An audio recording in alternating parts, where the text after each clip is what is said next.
Good morning. Welcome. G'day. What do you make of the opportunities there for farmers?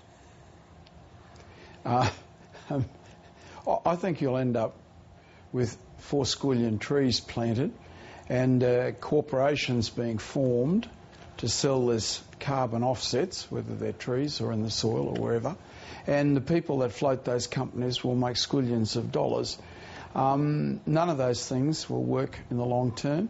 The carbon in the soil generates for a few years, it doesn't continue. But Barry, what you are looking at is a massive increase in the cost of living for Australia.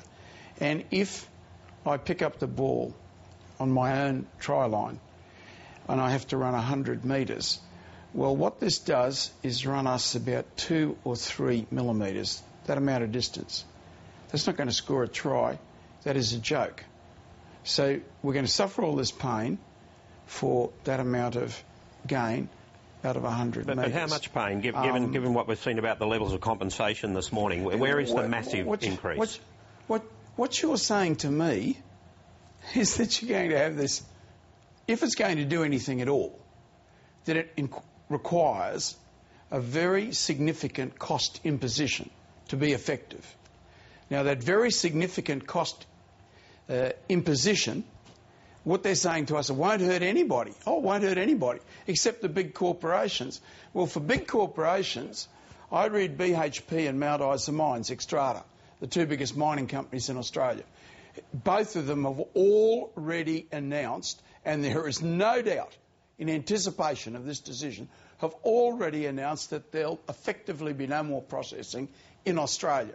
So what you now belong to is not a country that mines. We're not a mining country. We're a quarrying country. We don't do any processing anymore.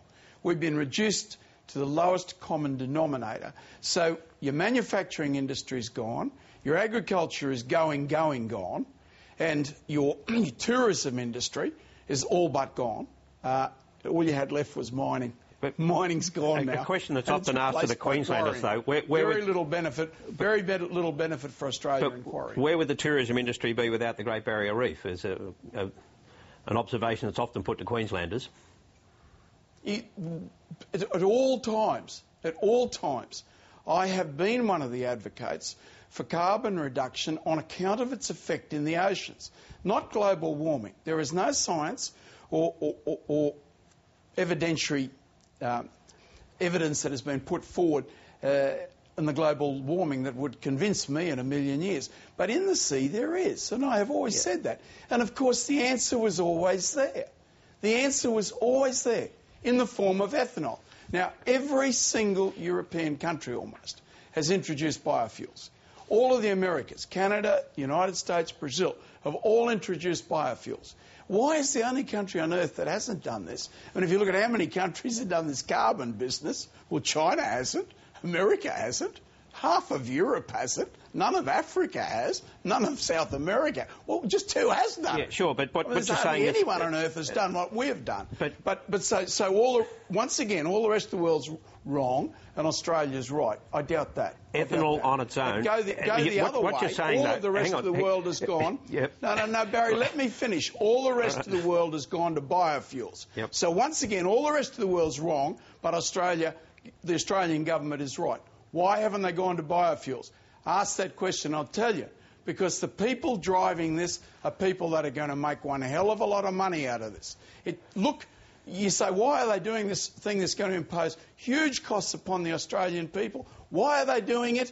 Follow the money trail. Follow the money trail. So you're saying Goldman that... Sachs, the people that will promote corporations... Can I just interrupt you for a second? Because I need to explore what you were saying. You're saying that ethanol on its own would save the Great Barrier Reef. No. What I'm saying is, if you want to reduce the CO2, then do something tangible about it. And ethanol will reduce by much more, because ethanol not only solves your transportation emissions, but it also reduces dramatically your electricity emissions.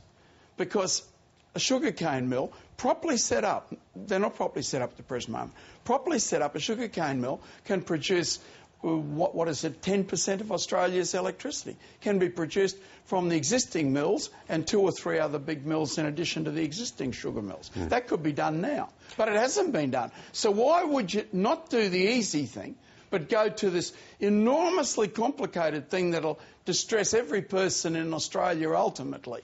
And the government's saying, oh, nobody's going to get hurt here. Well, of course somebody's going to get hurt. What, you're going to impose a tax of massive proportions upon the Australian people and nobody's going to pay for it? Well, that'll be a good trick, and it'll be a good trick in convincing the public about that one.